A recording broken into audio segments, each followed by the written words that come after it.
Le conflit entre la Russie et l'Ukraine plonge la France et l'Europe dans une situation critique et il a déjà des conséquences sur le monde du foot. On vous explique pourquoi dans un instant. Bonjour à toutes et à tous et bienvenue dans ce nouveau JT Foot Mercato. Je vous le disais dans l'intro, les premières conséquences du conflit entre la Russie et l'Ukraine se font sentir et ça commence par la suspension de la première ligue ukrainienne. Le championnat devait justement reprendre ce week-end après une longue trêve hivernale, mais ça ne sera finalement pas le cas puisqu'il est suspendu jusqu'à nouvel ordre. En raison de l'imposition de la loi martiale en Ukraine, le championnat d'Ukraine a été suspendu, peut-on lire sur le communiqué officiel de la ligue locale. D'ailleurs, suite à cette annonce, les joueurs brésiliens du Shakhtar Donetsk et du Dynamo Kiev, qui représentent une grosse colonie, ont publié une vidéo pour demander de l'aide au gouvernement de Bolsonaro, le président du Brésil.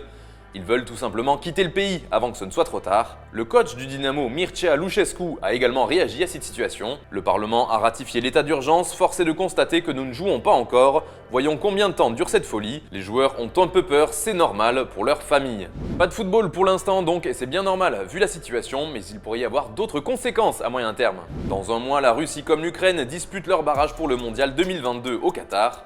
Le contexte sera forcément tendu et il n'est même pas sûr que les rencontres se jouent. Par exemple, la fédération suédoise qui pourrait se trouver sur la route de la Russie pour accéder à la prochaine Coupe du Monde a déjà affirmé qu'elle refuserait d'affronter les Russes. Dans un second temps, la question de la finale de la Ligue des Champions se pose également, car elle doit se jouer du côté de Saint-Pétersbourg en mai prochain. Et vu le contexte, l'Union européenne mettrait actuellement la pression sur l'UEFA pour que la finale soit retirée à la Russie. Mais comme les choses ne sont jamais simples, l'un des principaux sponsors de la Champions League n'est autre que Gazprom, le géant pétrolier russe. D'ailleurs, l'instance dirigeante du foot européen a publié un communiqué officiel pour condamner fermement l'invasion en Ukraine et a convoqué une réunion d'urgence qui aura lieu demain à 10h.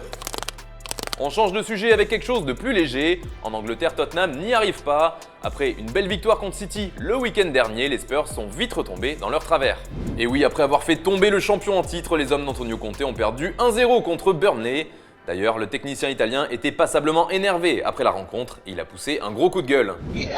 Maybe I'm not so good. Yes, I'm not so good, and I think Tottenham called me to improve the situation. But I'm too honest. I'm too honest to close my eyes. You understand, and to continue to tell, okay, but I want to finish my season in this way, and okay, but my salary is good. No, but I'm not this type of person. I have ambition, and we can finish 10, 12, 13, and in the same way that when I arrive here, no, the same position. L'entraîneur semble un peu désemparé et durant cette même conférence de presse, il a de nouveau avoué à demi-mot qu'il pourrait ne pas finir la saison. En tout cas, Conte semble vraiment au bout du rouleau. Je donne 20 heures par jour à Tottenham et les 4 autres heures, je dors, mais ce n'est pas assez.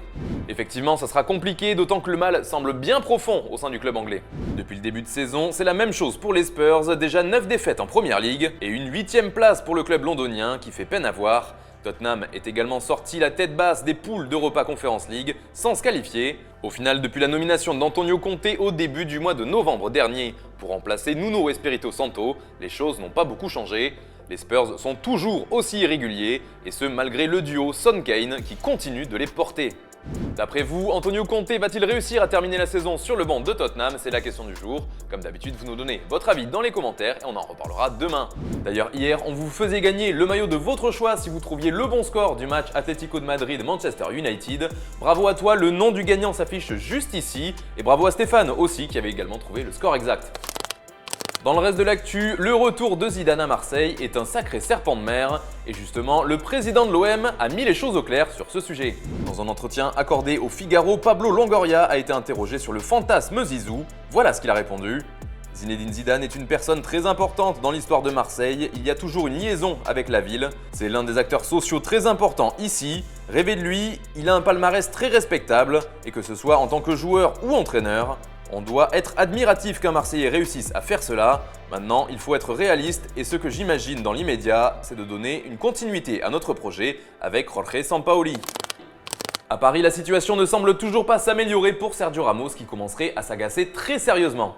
Et c'est vers le staff médical du PSG qu'il dirige surtout son mécontentement, d'après la Cadena Ser, radio espagnole. En effet, le joueur et son entourage pointeraient du doigt les diagnostics des médecins du club qu'il critiquerait fortement en coulisses. On rappelle tout de même que depuis plus d'un an et le début du mois de janvier 2021, il n'a joué que 5 matchs avec le Real Madrid et 5 matchs avec Paris, 10 matchs, toutes compétitions confondues donc.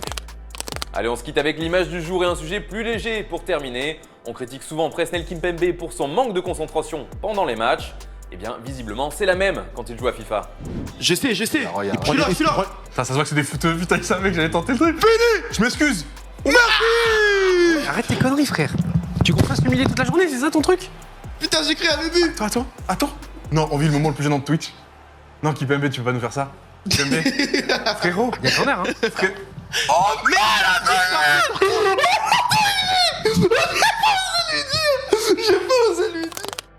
Voilà, c'est tout pour aujourd'hui. Merci de nous avoir suivis. On se retrouve dès demain pour un nouveau JT. Quant à moi, je vous souhaite une excellente soirée.